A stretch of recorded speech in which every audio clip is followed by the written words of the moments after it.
Autrefois, les habitants de Laoshiwu peinaient à vivre de l'agriculture et de la pêche. Mais ce n'est plus le cas aujourd'hui. Il ne reste plus que 20 bateaux dans le village. Les villageois qui pratiquent encore la pêche traditionnelle ont pour la plupart une cinquantaine d'années. Les jeunes trouvent que pêcher en mer est trop difficile. L'aquaculture, c'est bien plus simple. Avant, je refusais tout travail lié aux produits de la mer. Aujourd'hui, je suis ravie d'en faire. Rejoignez-nous dans un autre village à l'embouchure du fleuve Jaune pour découvrir sa transformation alors que le mode de vie traditionnel disparaît peu à peu. Voici l'épisode 11 de notre série spéciale, La mosaïque du fleuve Jaune, renaissance d'un village de pêche en déclin.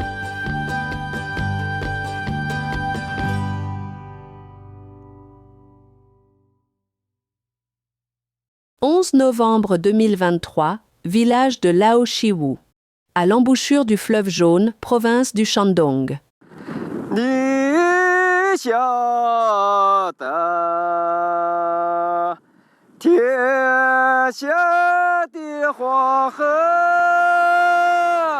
Le village de Laoshiwu se trouve juste à un pâté de maisons du village de Hongguang, où la pêche traditionnelle est encore bien vivante, comme raconté dans le dernier épisode de ce programme. Mais la vie des habitants de Laoshiwu raconte une toute autre histoire.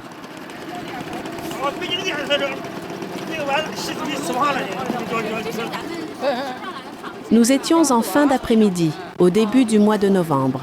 Le ciel virait à l'orange au coucher du soleil. Niu Xiaoshen vendait des crabes récoltés dans ses étangs.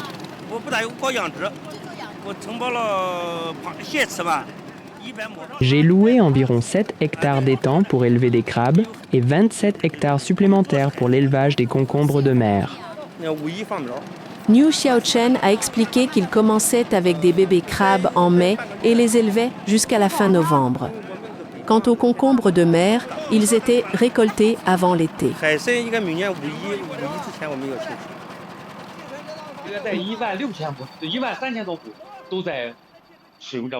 La plupart des terres du village sont utilisées pour l'aquaculture. Environ 870 hectares d'étangs sont gérés par des villageois individuellement. 670 hectares supplémentaires servent à un projet d'aquaculture solaire, où l'on combine élevage aquatique et production d'énergie photovoltaïque. Kui Jianyu, 51 ans, est le chef du village. Les villageois l'appellent Haige, ou frère-mère. Il est un entrepreneur millionnaire revenu dans son village il y a 4 ans. Avant son retour, on n'avait que quelques étangs d'élevage dispersés, rien d'aussi vaste. Et il n'y avait pas d'aquaculture solaire non plus. J'avais déjà fait de l'élevage de poissons, mais je connaissais peu les techniques d'élevage. Les villageois cultivaient aussi des cultures, mais le sol salin ici n'est vraiment pas productif. Kui Jianyu a lancé un projet d'industrialisation où les terres du village sont gérées de manière centralisée.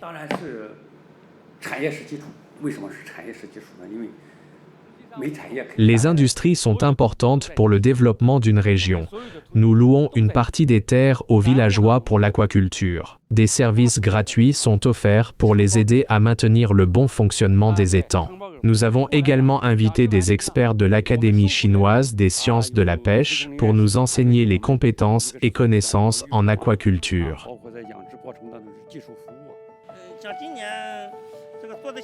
Cette année, chaque mue de mon étang à crabes pourrait rapporter 2000 yuan. Et cela fait 30 000 yuan par hectare, ce qui signifie que Niu Xiaochen pourrait gagner 200 000 yuan, soit environ 28 000 $ américains, grâce aux crabes qu'il récoltera. En plus de l'aquaculture individuelle, nous avons collectivement construit 18 serres pour l'élevage de crabes en hiver et les vendons hors saison. Le village possède également une usine de transformation de fruits de mer de la taille d'un terrain de football. Wang Meifen, âgé de 60 ans, a été embauché pour diriger son fonctionnement. Voici de la pâte de crabe. Elle est purement faite à la main et écrasée avec un pilon. Seul du sel est ajouté à la chair de crabe, rien d'autre. L'usine produit également de la pâte de crevettes, du poisson salé, des crevettes grillées et bien d'autres produits.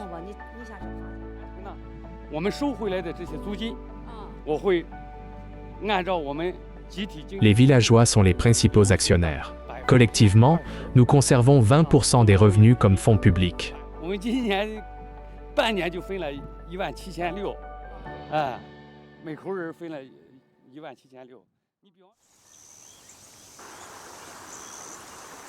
En remontant le fleuve Jaune, nous n'avons pas rencontré beaucoup de jeunes dans la campagne. La plupart ont déménagé pour travailler et vivre en ville. Le vieillissement de la population devient de plus en plus grave, surtout le long du cours moyen du fleuve. Cela pourrait sembler pareil à Laoshiwu, mais Cui Jianyu a affirmé que ce n'était pas tout à fait le cas.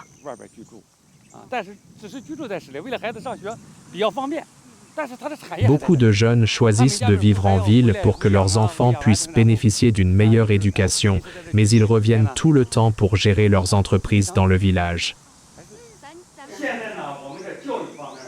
En parlant de l'éducation des enfants, Cui Jianyu a mentionné qu'il n'y avait qu'une petite poignée d'élèves à l'école primaire du village et que ce nombre ne cessait de diminuer. Il croit que le développement du village attirera davantage de jeunes et que le commerce en ligne est un point de rupture.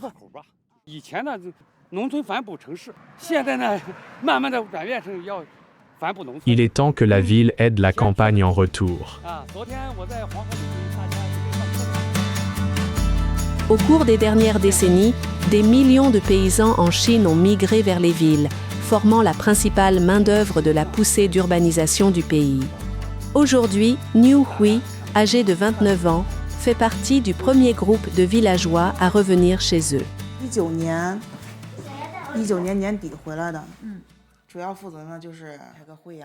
À la fin de l'année 2019, Haige m'a appelé et m'a demandé si je voulais les aider avec quelques formalités. Il n'y avait plus beaucoup de jeunes dans le village. Seuls les anciens y restaient. J'ai accepté. Au fur et à mesure que je travaillais davantage dans le village, je suis devenue membre du comité du village.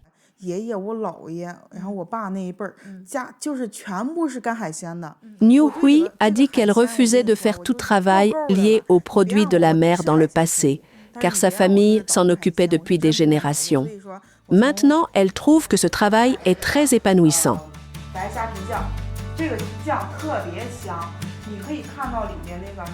Sur les conseils de Cui Jianyu, Niu Hui a ouvert un studio dans le village avec 5 collègues pour vendre les produits aquacoles des villageois via des ventes en direct.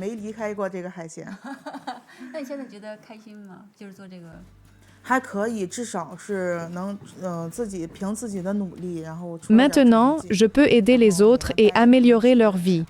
Lors du festival de la mi-automne l'année dernière, nous avons vendu pour 600 000 yuan de crabes. C'était vraiment excitant.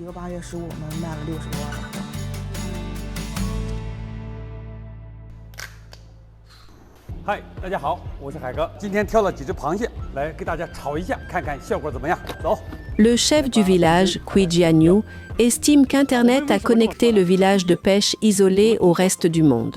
Il a créé des comptes sur différentes plateformes de médias sociaux et les met régulièrement à jour avec leurs histoires, de leur ferme aquacole à la cantine récemment ouverte pour les villageois âgés. Il utilise également ces plateformes pour interagir avec ses concitoyens.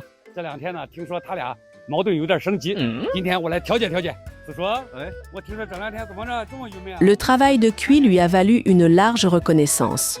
Cependant, seul Cui et son équipe savent ce qu'ils ont traversé.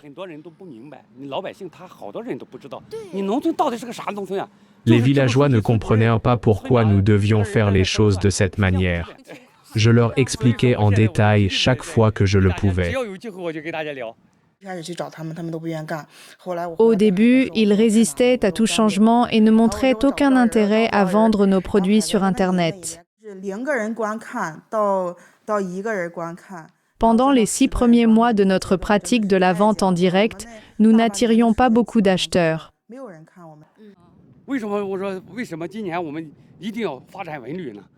Mais Kui Jianyu est un optimiste. Il a un plan à long terme pour le village.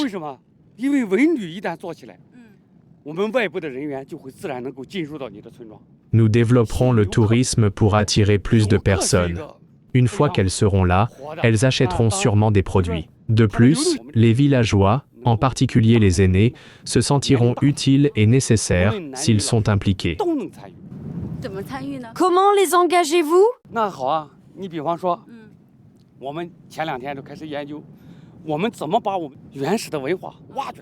Nous tirons parti de notre culture de la pêche. Une équipe de tambours a été formée pour exécuter des rituels traditionnels lors du premier jour de chaque saison de pêche.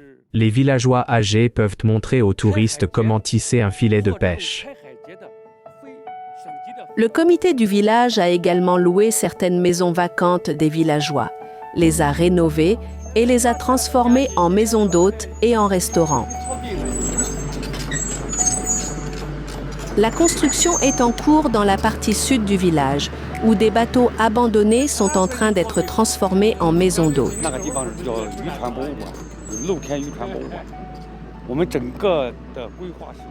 Nous allons également construire un musée du bateau de pêche pour que les visiteurs puissent avoir un aperçu de la vie d'un pêcheur traditionnel. Cependant, Kui Jianyu a admis qu'il était plus facile de construire ces installations que de les gérer.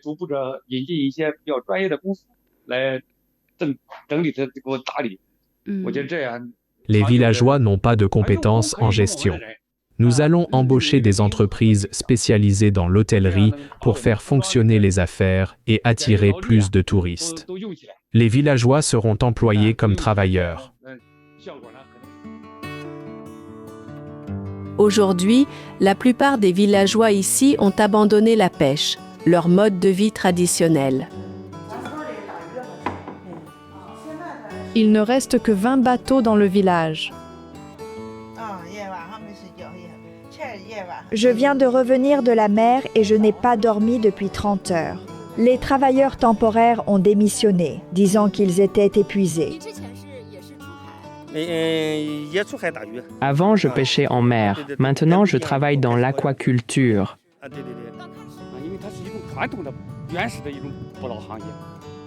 Le mode de vie traditionnel va progressivement disparaître. La pêche individuelle sera remplacée par des grands navires appartenant à des entreprises de pêche. Les villageois qui pratiquent encore la pêche traditionnelle sont principalement dans la cinquantaine.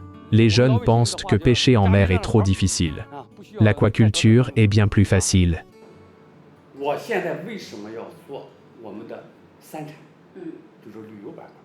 C'est pourquoi nous développons le tourisme.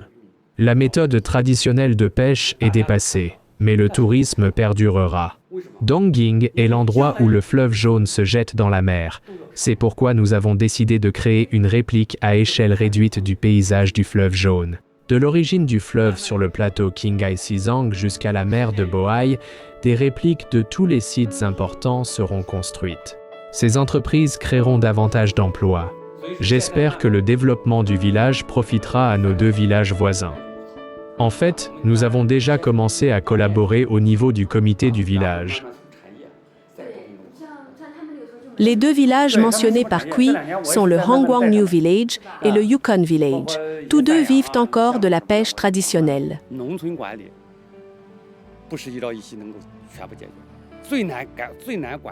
La renaissance des villages ne se fera pas en un jour. Cela pourrait prendre des générations. Nous en sommes encore loin. Kui Jianyu a ajouté qu'ils avaient également commencé à coopérer avec des experts en aquaculture pour développer de nouveaux produits et l'aquaculture intelligente. Cependant, leur priorité actuelle est de terminer la construction des infrastructures touristiques. Tout sera prêt pour le 1er mai. Revenez nous rendre visite à ce moment-là.